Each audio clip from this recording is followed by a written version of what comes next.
This is the best flat Earth proof, straight from NASA itself. All right, I know this sounds wild, but stick with me. NASA, the very organization that's supposed to be showing us the truth about space, may not be telling us everything. Forget about the flat Earth for a second and just focus on NASA. If you dive deep into their documents, things start getting really questionable.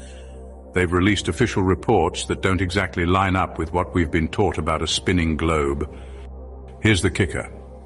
In one of NASA's own documents, published back in 1988, they described the Earth as flat and non-rotating. Yeah, you heard that right. This report is called Derivation and Definition of a Linear Aircraft Model.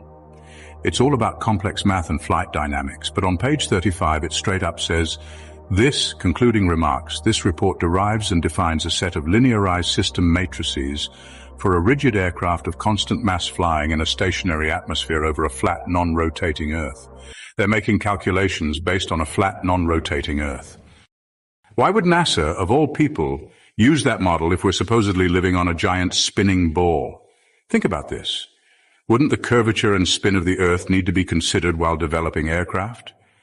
According to mainstream science, yes. But in this official NASA paper, they don't. It's almost like they're admitting that for their real-world models to work, they need to treat the Earth as flat and stationary. So what does that tell you? If NASA's own calculations rely on a flat Earth, doesn't that make you question what's really going on here? Let's take a closer look at the so-called planets. So here's what we've all been told.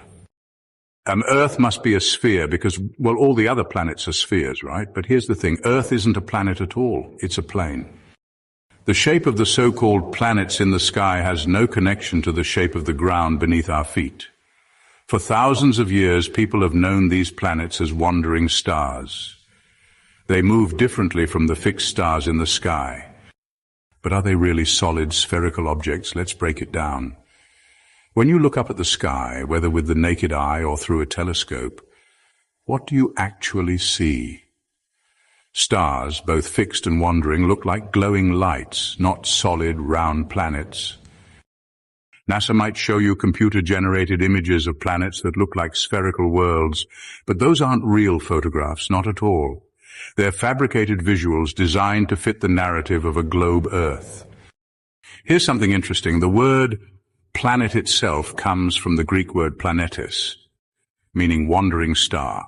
That's all they were considered, just stars that move differently. And here's a fun twist.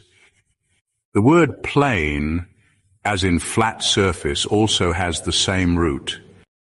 So they basically took the word plane, added a T, and suddenly Earth became a planet. Crazy, right?